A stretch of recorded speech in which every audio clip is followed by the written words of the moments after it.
শোনো ছোট ভাই, প্রতিষ্ঠিত কিন্তু আমি এমনি এমনি হইনি, তার জন্য কিন্তু আমার মেলা পরিশ্রম করা লেগেছে। এই যে এলাকায় তুমি একটু খোঁজ খবর নিয়ে দেখো, আমার কিন্তু খুব বেশি লোকজন চেনে না, কিন্তু তুমি আমার সাথে ঢাকা শহরে চলো, তোমার মতো শত শত ছেলে পেলে একটা চাকরির জন্যই আমার পিস পিস ঘুরতেছে। আর বাইরে যাওয়ার পরে আমি এমন প্রতিভা দেখাইছি, মনে করো বড় বড় কোম্পানির লোকেরা ড্রয়িং রুমে এসে বসে থাকতো কে কত বেতন দিয়ে আমার আর কি চাকরিতে নেবে। তোমরা আবার মনে করে না যে তোমাদের সাথে ফাইজলামি করতেছি বা মিথ্যে কথা করছি, এটা কিন্তু সত্যি কথা। তোমাদের কেন বলতেছি এইসব কথা, কিন্তু ঢাকা শহরে আমরা ওইসব পোলাপানের বলিনি। তোমাদের কেন বলছি, কারণ শোনো, তোমরা আমাদের এলাকার ছেলেপিলে, তাই জন্যই তোমাদেরকে বলছি।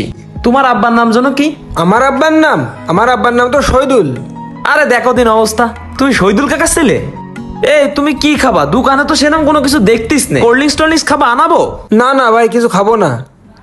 আরে তুমি শহীদুল চাচার ছেলে, কিছু না খালি কি হবে? আচ্ছা যাই হোক, সমস্যা নেই।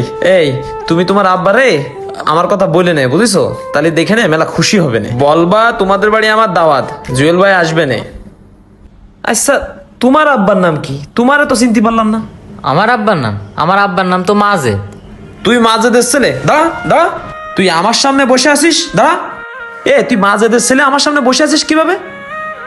ও ভাই, আপনি মনে হয় আমার চিনতে পারেননি। ও ভাই, আমার আব্বা এলো মাজে, বয়সও অনেক মুরব্বী, আপনারও বড় আমারও বড়।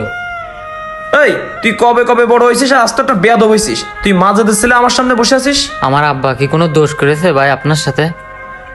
এত কৈফিয়ত তো তোর দিতে পারবো না। তোর আব্বার নাম মাজেদ, এটি শুনে রাখ। কেন ভাই, ওর আব্বা কিছু করেছে নাকি আপনার সাথে? আরে তোমার এত কিছু শোনা লাগবে না, তুমি শহীদুল কাকার ছেলে। তুমি চলো শহরতে, তোমার ঘুরে নিয়ে আসি, মোটরসাইকেল দান করে রাখিছি, চলো।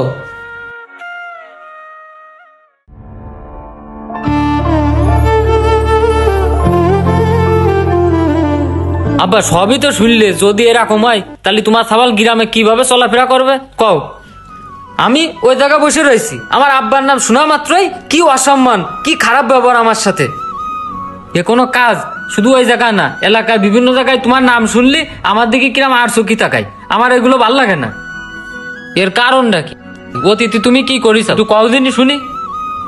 এই জব্বার শোন, তোর বলেছি না তুই মাঠে কাজ করবি এবং লেখাপড়া করবি, কাজ যদি না থাকে তো বাড়ি এসে শুয়ে থাকবি। হ্যাঁ শুয়ে থাকবো, একটু আড্ডা মাড্ডা মারতে হয় না? সারাদিন আমি বাড়ি শুয়ে কি করবো? একটু আড্ডা মাড্ডা মারতে হয় না? মাঠে কাজ করলাম, বাড়ি কাজ করলাম। লেখাপড়াটা তুই ঠিক মতন কর, তারপর তুই আড্ডা মারতে যা। ওই তো সেখানেই তো আমি আড্ডা মারতে গেছি, যাই যখন তোমার নাম শুনলো তখনও আমার সাথে কি খারাপ ব্যবহার, কি অপমান।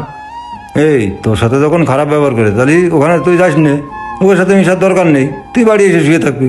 আব্বা আপনি দোষ ঢেকেন না, আপনি এখন কথা ঘুরোয় দিয়ে আমার পাঠাচ্ছেন সুতি। অতীতে কি ঝামেলা ছিল সেই কথা কোয়ান আগে আমারে। এই তোর অত কথা শুনতে হবে না, তুই যাই শুয়ে থাকবি। আমার বুঝায় গেছে তুমি এলাকায় জুয়েল ব্যাগের বাড়ি একসময় চুরি ডাকাতি করি চাও, এলাকায়ও চুরি ডাকাতি করি চাও, তাই জন্য আমার এরকম অসম্মান হতে হয়। এই কি বললি তুই? আমি চুরি ডাকাতি করে বেড়াতাম? তোরা লেখাপড়া শিখাইছি এত কষ্ট করে, কেন মানুষই তোর সাথে খারাপ ব্যবহার করে তুই কি বুঝিস না? কারণ তুই এই গরিবের ছেলে। দাদা দলিল সর্দার, তোর বাড়ি আমি কামলা কাটিছি, যখন কাজ না থাকতো তখন শহরে যেয়ে রিক্সা চালাইছি, এই গ্রামের ভিতরে আমি ভ্যান চালাইছি তোদের মানুষ করার জন্য। এই গ্রামের লোকেরা তাই আমাদের দান দেয় না, আমাদের সম্মান করে না, তুই বুঝিস না? কেন ওই শহীদুলের ছেলেরা প্রাইভেটে করে নিয়ে ঘুরে বেড়ায়, বাপ ডাক্তার, ওদের অনেক টাকা আছে, আমার তো টাকা নাই, আমি তো গরিব। আজকে আমার যদি টাকা থাকতো তাহলে ওই জুয়েল তোরও প্রাইভেটে করে নিয়ে ঘুরে বেড়াইতো। বাদান, পৃথিবীতে টাকাই সব, গরিব মানুষের কোনোই দাম নেই।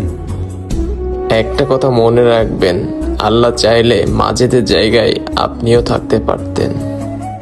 তাই আমি আপনাদেরকে বলতে চাই, যেখানে মানুষের জীবনই স্থায়ী নয় সেখানে সম্পদ তো ক্ষণিকের বিষয়।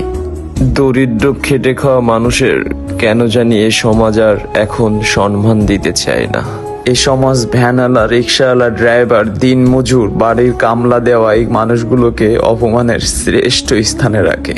এই সমাজ খেটে খাওয়া ও নিম্ন শ্রেণীর মানুষগুলোকে সম্মান না অবহেলা করতে শিখিয়েছে। মনে রাখবেন, ভালো সুন্দর সমাজ গড়ে তুলতে গেলে শুধু শিক্ষিত হলে হবে না, ভালো ব্যবহার এবং ভালো মনের অধিকারী হয়ে উঠতে হবে। তো ভিডিওটা যদি ভালো লাগে অবশ্যই শেয়ার করবেন এবং পেজটি ফলো দিয়ে আমাদের পাশেই থাকবেন।